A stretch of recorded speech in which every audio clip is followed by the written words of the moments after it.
우리가 살고 있는 공간을 무한대로 쪼갤 수 있을까? 이미 고대 그리스 시절부터 비슷한 고민을 했던 철학자가 있다. 바로 제논이란 철학자다. 제논은 이렇게 생각했다.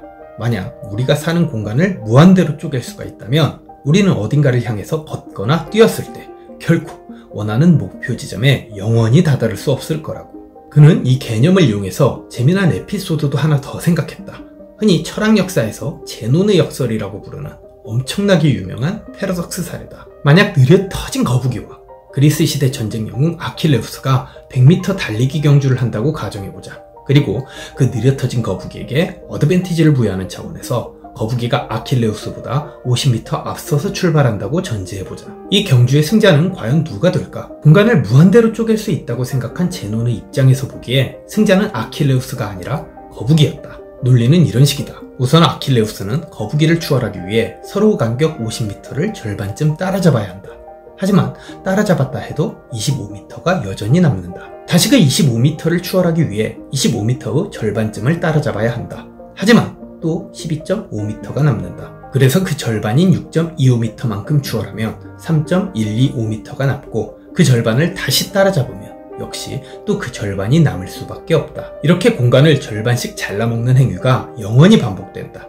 그래서 아킬레우스는 죽어도 거북이를 이길 수 없다는 논리가 성립된다는 것이다. 안녕하세요. 지식교양 채널 언어의 정원입니다. 오늘은 조금 어이없고 황당해 보일 수도 있는 에피소드를 먼저 제시해드렸는데요. 사실 이 사례는 겉보기 내용과는 다르게 학문적으로는 엄청나게 유의미한 문제 제기를 하고 있는 그래서 공부를 좀 한다 싶으면 반드시 알아둬야만 하는 굉장히 유명한 사례입니다. 특히 이 에피소드와 관련해서 여러분들이 오늘 배울 글쓰기, 말하기에 도움이 되는 리터러시 지식은 사실 세 가지의 학문 영역과 관련이 있습니다. 바로 철학 분야에서는 제논의 역설, 수학 분야에서는 영으로의 수렴, 그리고 물리학의 일종이죠. 양자역학 분야에서 말하는 양자의 개념과도 관련한 지식 내용입니다. 다시 원래의 질문을 한번 생각해 봅시다. 우리가 살고 있는 공간을 무한대로 쪼개는 게 가능할까요? 앞서 제논이 추론한 거북이와 아킬레우스의 경주 이야기, 이게 사실 논리적으로는 하등 이상할 게 없는 얘기죠. 실제로 이와 비슷한 개념을 우리는 고등 수학 시간에도 배웁니다. 바로 수렴이라는 개념이죠. 특히 이 0에 수렴한다는 수학적 상상력이 바로 공간을 무한대로 쪼갠다는 이 제논의 발상과 맥락이 비슷합니다.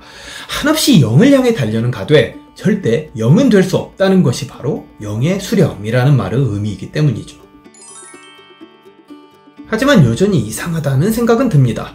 제논의 역설은 우리의 일상 속 경험칙에 뭔가 위배되는 느낌이 강하게 들기 때문이죠. 우리는 실생활에서 어딘가를 향해 걸어가든 달려가든 어떻게든 원하는 목표 지점에 다다른다든가 아니면 뒤늦게 출발한 사람이 앞선 사람을 따라잡는 모습을 본다든가 이렇게 제논의 역설이 성립되지 않는 상황들을 너무나도 많이 목격합니다. 한마디로 제논의 역설이 시쳇말로 개소리 같다는 기분을 지울 수가 없는 겁니다. 이 말은 바꿔 생각해보면 제논이 전제했던 기본 논리, 공간은 무한대로 쪼개질 수 있다는 말에 뭔가 문제가 있다는 뜻이기도 하죠. 그리고 이제 실제로 제논이 생존했던 무렵으로부터 무려 약 2400여 년 정도가 지나서야 제논의 기본 전제가 틀렸음을 증명하는 학문이 등장합니다. 바로 물리학의 일종 양자역학입니다.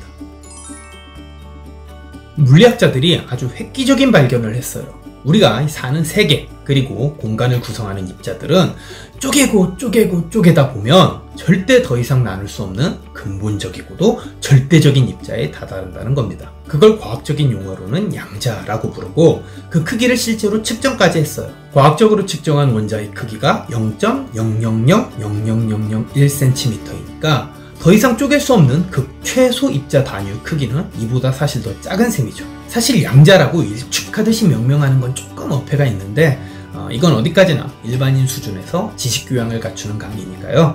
편의상 양자라고 표현하겠습니다. 크게 틀린 얘기는 아니니까요. 그러니까 어쨌든 제논의 역설은 틀린 겁니다. 과학이, 물리학이, 그리고 실험과 측정이 제논의 궤변을 무너뜨린 거죠. 물리적으로 공간은 무한대로 쪼개는 것이 불가능한 겁니다. 제 아무리 쪼개도 0.000001cm 미만의 양자 크기 이하로는 결코 빠갤 수가 없는 거죠. 그래서 이변이 없는 한 아킬레우스와 거북이의 경주에서 아킬레우스는 반드시 거북이를 이길 수밖에 없는 거고, 수학에서 말하는 영으로 수렴이라는 개념도 제 아무리 0에 가까워진다 한들 특정 지점 이하로는 절대 작아질 수 없는 한계 지점이 있는 겁니다.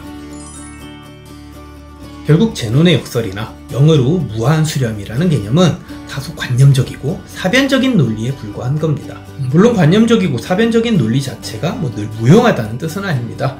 비록 현실적이지 않은 아이디어라도 종종 오로지 논리적으로만 상상하는 작업이 필요할 때가 있기는 하죠. 그리고 그 작업이 우리의 실제 세계를 이해하는데 유효한 팁을 제공하는 경우도 많고요. 하지만 적어도 제논의 역설과 영으로 무한 수렴이라는 개념의 경우엔 이게 우리가 살고 있는 현실 세계와 일정 부분 괴리가 있다는 점만큼을 정확히 인지할 필요가 있다는 겁니다. 쉽게 말해 정확한 과학 법칙과 물리 법칙에 입각했을 때 제논의 역설과 영으로 무한 수렴이라는 개념은 이 실제 세상을 해석하는 방식으로서 일정 부분, 어떤 측면으로는 유효하지 않은, 뭔가 말이 안 되는 부분이 있는 방식이라는 겁니다. 결국 정리하자면 공간을 무한대로 빠갤 수 있는가? 라는 질문의 답은 빠갤 수 없다. 쪼개는 데는 한계가 있다는 겁니다. 별거 아닌 것 같아도 오늘 말씀드린 얘기는 실제로 나름 고등학문을 하고 싶은 사람이라면 꼭 한 번쯤은 알아둬야 할 법한 내용들입니다. 서술, 구술형 시험으로도 나올 가능성이 얼마든지 있고요. 그리고 꼭 학문 쪽으로 진로를 계획하지 않았다 하더라도 혹시 여러분들이 나중에 독해 시험을 볼 때든 아니면 글쓰기나 말하기 시험을 볼 때 또는 이런저런 사교 모임 같은 데서 사람들이랑 대화 등을 나눌 때 왠지 아는 척하면 있어 보일 법한 내용이기도 하죠. 그럼 지금까지 시청해주셔서 감사합니다. 다음번 영상에서도 여러분들에게 유익한 지식을 가지고 찾아뵙겠습니다. 오늘도 여러분들 모두 지적인 하루 보내시길 바랍니다.